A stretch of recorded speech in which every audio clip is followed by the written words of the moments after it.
Hi everybody, it's Helen here. Today as part of our Stitch of the Week programme, I'm going to be showing you how to do the sedge stitch, and we're going to make, as part of the free pattern, these lovely little wrist warmers stroke fingerless gloves, whatever you like to call them. So you can see it's really pretty. It's actually really quite warm. You'd be surprised how warm it is.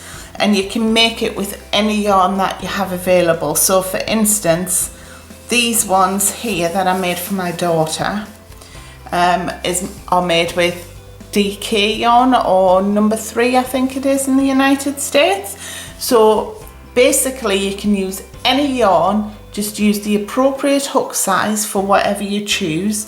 Today I'm going to be using some leftover Women's Institute Aran that I have. I don't believe you can get that in America, and in the UK you can only get that at Hobbycraft because it's exclusive to them, but we're going to be making the partner that goes with this glove. I just wanted to show you this one because you can see that the cuff on this is optional. It works either way, and you can make any size. It's very easily adjustable. You just need to know a couple of measurements, and I'll run through that with you now. So you need to know the width of the knuckles at this point here so that you can double it. We're going to be making it in flat, but you'll see that as we go along. So you need the width here. You need to know how long to make the glove. I mean, the pink ones were fairly short there, but they were for an 8-year-old as well.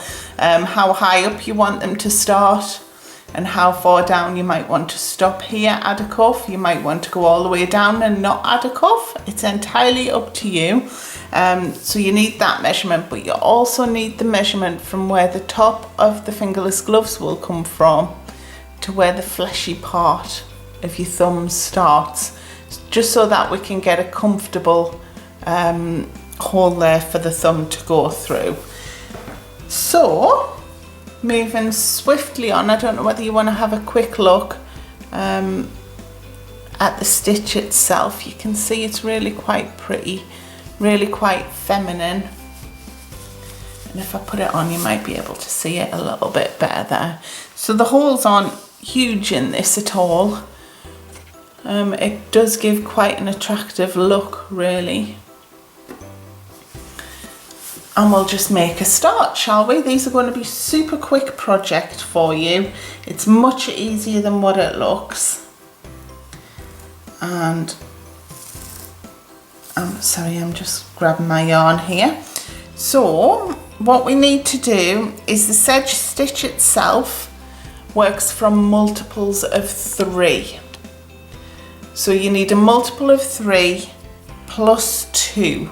Because we're working it straight. So on these gloves, I'm going to be doing a chain 23 for my hand to get the size that that golden glove was. So 1, 2, 3.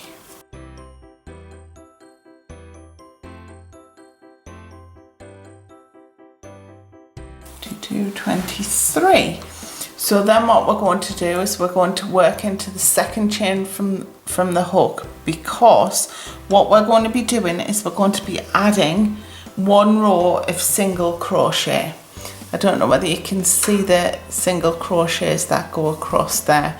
Pretty much when I was designing this, I found that if I didn't do that, the chain spaces on the sedge stitch itself stretch a little bit, and it's not quite a pretty finish. I mean, it does go around the thumb hole, if I put that on again, so you really can't see it very well, but I know it's there, so I'd much rather not have them. So I found that adding this 1 row of single crochet really helped to reduce that. So in the second chain from hook, so we don't count the one that's on the hook, 1, 2, we're going to single crochet all the way across.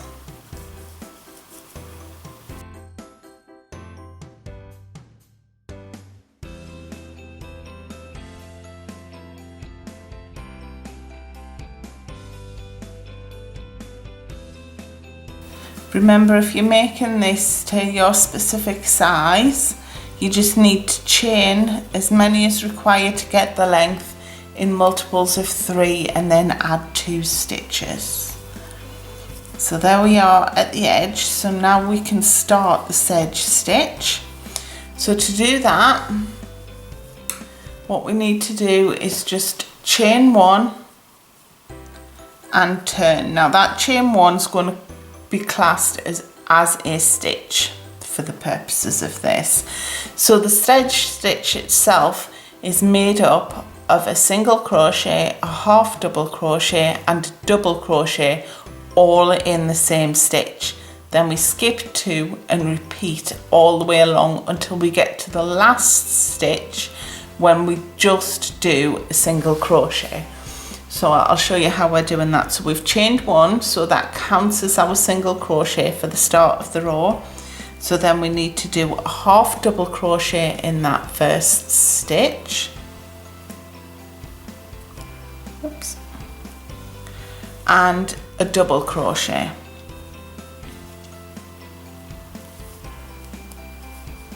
And then we'll skip 2 stitches, and in the third one we need to do our single crochet, our half double crochet and our double crochet. Now I'm working on the premise that you guys all know how to do those stitches, but for those who might be a little bit confused, I'll just run through how to do this on the next one.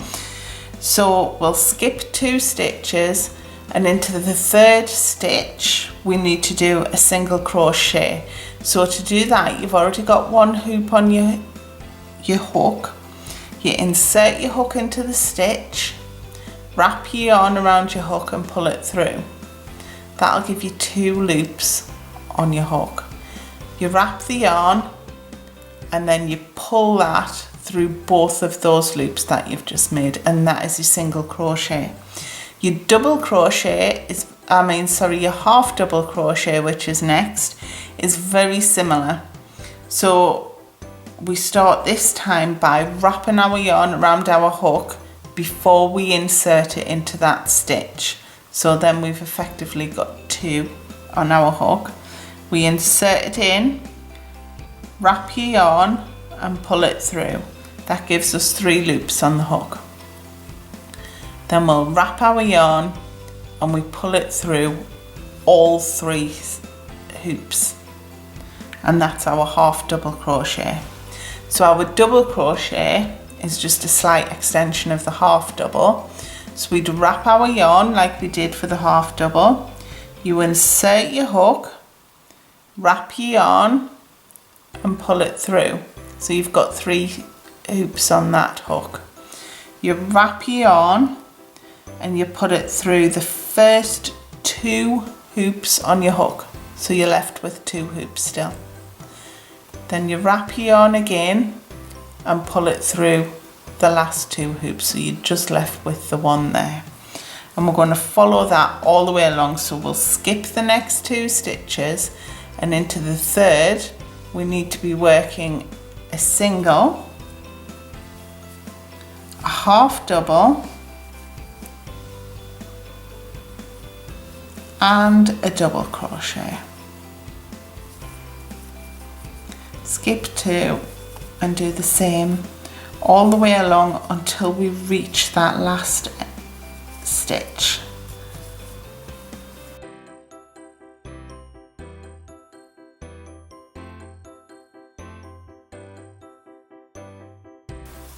There we go. And then in the last stitch, you can just see it there. So we'll skip 2. We literally just do a single crochet. So this will keep the edges of your work nice and flat. And then that's that row finished, and you can see the textures starting to come up there already. So in order to start the next row, we need to chain 1 and turn. And remember that chain 1 counts as our first stitch. So then it's a half double, and then a double crochet in that very first stitch, and that's the first one made. Now if I put this down, your eyes will get accustomed to this, and you'll be able to eyeball where you're supposed to be putting your stitches, because we're only ever going to work into the single crochet stitch from the previous row. Now you can kind of see on here that the single crochet is a slightly bigger dip down on the pattern. So effectively it's the same thing. So single crochet, half double and a double. You skip 2, which will bring you into this single crochet from the previous row, where you do your single crochet, your half double and your double crochet. Then you'd skip 2, which brings you into this single crochet here, and we do that all the way along. Remembering when we get to the very last stitch, we single crochet only. So just to run through that with you again: single crochet, half double and a double crochet, and then we'll skip 2, which will bring us into this single crochet, and we do another single crochet, half double and a double all the way along.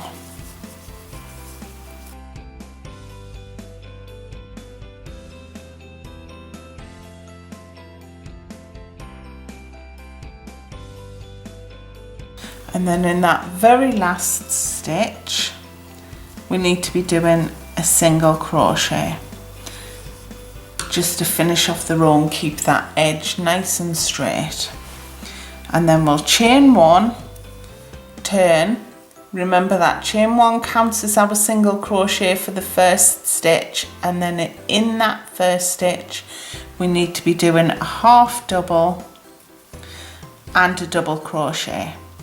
And we're going to do that all the way along the row, and we're going to work this. It'll come out as a rectangle, so we'll work this rectangle until it's as big as what we need. So I'm not going to go through that section with you anymore, but based on mine, I believe I'm a women's medium size. I needed 21 rows in the Aran with a 5mm hook to get the size that I needed for my hand across this section here. So in true Blue Peter style, which is a program here in the UK for kids where they make things, here's one I made earlier. So this is, if you have a look, just wide enough for my hand. I've just finished my 21st row. So now what we're going to do is we're going to fold this in half, and we're going to slip stitch down to where the thumb hole is. So I've already worked out my measurements based on the number of stitches, and I needed to slip stitch down 7, leave a gap of 7, and then slip stitch down the last 9. So to do that, don't fasten off your yarn, otherwise you'll have loads of ends, and I'm not a big fan of ends. You literally just insert your hook through your first stitch from your chain and the last stitch you worked. Pull your yarn through so you've got 2 loops on your hook, and pull that first one through the second loop. And we're just going to do that for 7 stitches. So there's 2,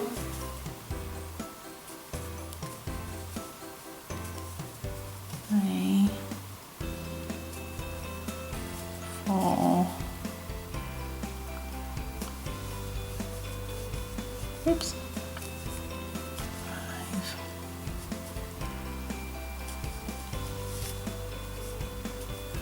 6,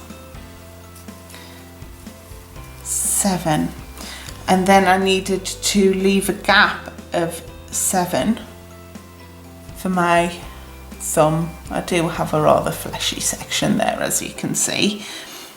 So we'll go down, instead of chopping the yarn and having the ends, what I do is I just slip stitch down one side not both of them. Just slip stitch down the 7. You'll never notice the difference when you've made it.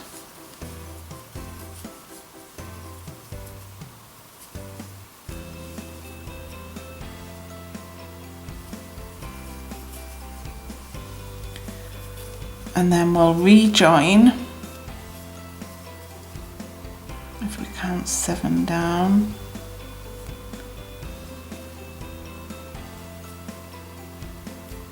And we'll slip stitch through both sides all the way down to the edge.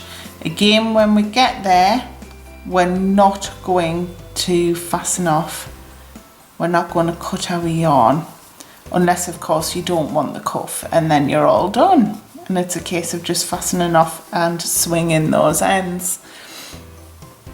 But if you want the cuff option,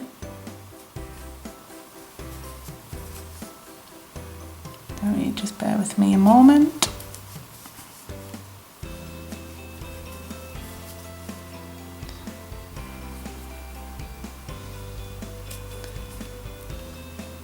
Then what we need to do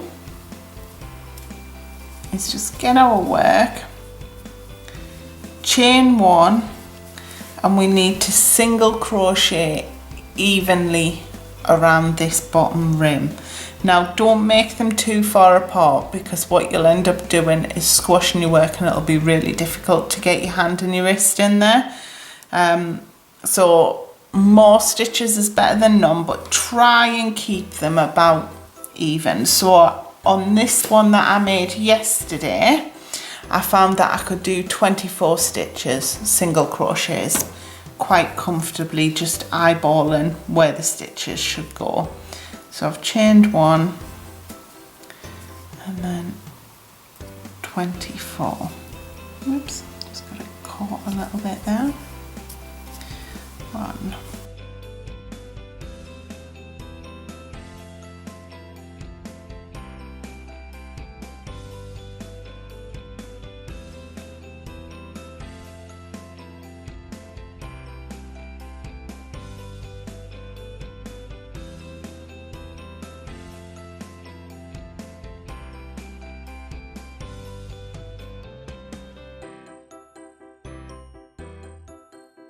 And 24. And then what we'll do is we'll just slip stitch to that first single crochet that we've made. So working around, what we now need to do is do a double crochet in each stitch all of the way around. So in order to do this, you can either chain 3 and have that count as a stitch and work all the way around. However, I'm not a huge fan of the extra little bit of gap that that gives. So what I do is the alternate chain 3. So you literally single crochet and then chain 2 to give you the height. And that means that around that base bit there, there isn't going to be the extra gap. So we're going to single crochet all the way around. Double crochet all the way around. And then I'll meet you at the end of this row. Okay, so I'm at the end of this row, just doing the last stitch there now, the last double crochet. So what we then want to do is just slip stitch to the top of that first stitch. So we've got our first round of our cuff done, 2 more to go.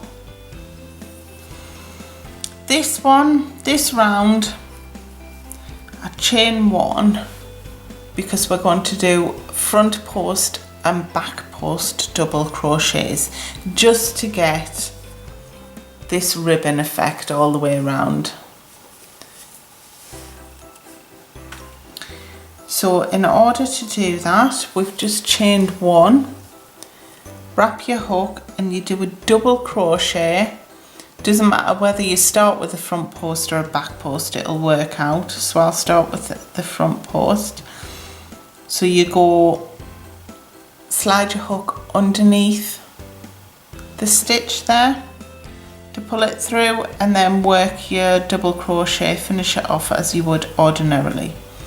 And then for the back post, you wrap your yarn, and instead of going from the front, slightly awkward, does take a little bit of getting used to, but it's not bad, and you hook from the back and pull it all the way through.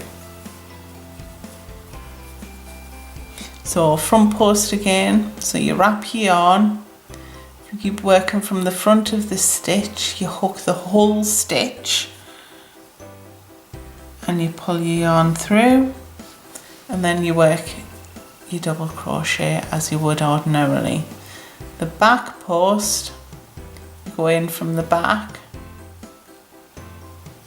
Just be careful not to get your yarn stuck on the top of your work.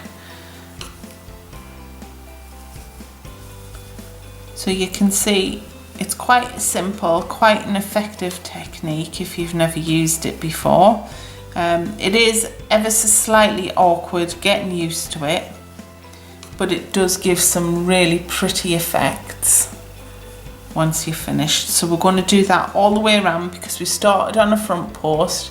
We've got our even number of stitches all the way around. We will end on a back post, so nobody will know where the start and the finish of these rows are.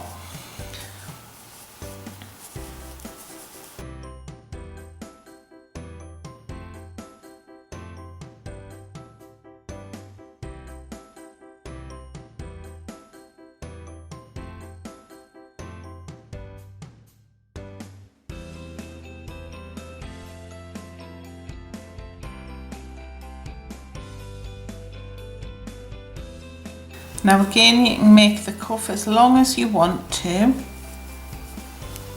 So for me, I've done one more row, so this is the last stitch.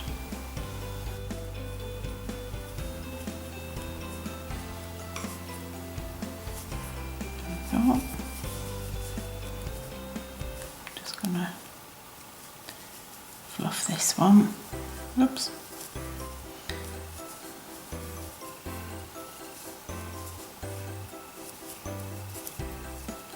The last stitch there, and we'll slip stitch to the top of our first stitch. So you can see if you have miscounted, just go around both of them for the last one. If you've ended up with an odd number of stitches, that was because I was talking and not counting. So one more time around, so chain one, front post,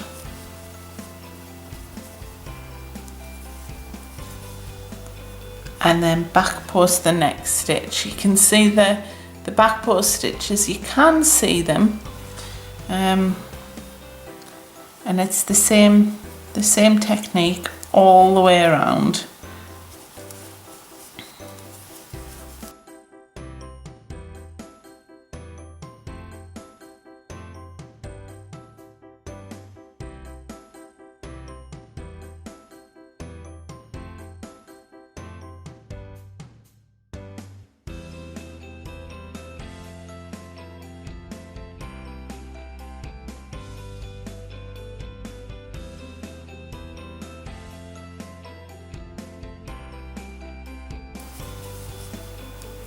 There we go, that's the last stitch. Back post, and we're gonna slip stitch to the top of that first one, and we'll cut our yarn because now we are finished. Fasten it off. Now what I do is, you can leave it that way, that's absolutely fine. The seam adds a little bit of something. But because I'm a little bit of a perfectionist, I turn it the other way out. You'd sew in those two ends that you've got, and then you have your finished glove. And you can see, even with that boo-boo, you would never know it was there. So there you have it, some really quick, really easy fingerless gloves. or wrist warmers. You can go around, you can put a decorative stitch around the top, you can build up the thumb a little bit if you would like some extra protection around the thumb, but that's the basic pattern. I hope you've enjoyed that today. If you have enjoyed it, feel free to give us the thumbs up. Equally, you can subscribe to our YouTube channel by pressing the little bell icon. That will give you notifications of any updates that we make. Each of our stitches of the week, we are trying to come up with a free little pattern for you. You'll be able to find those written patterns on our blog, which I say is sunflowercottagecrochet.com. And we hope to see you soon. Take care, guys. Bye.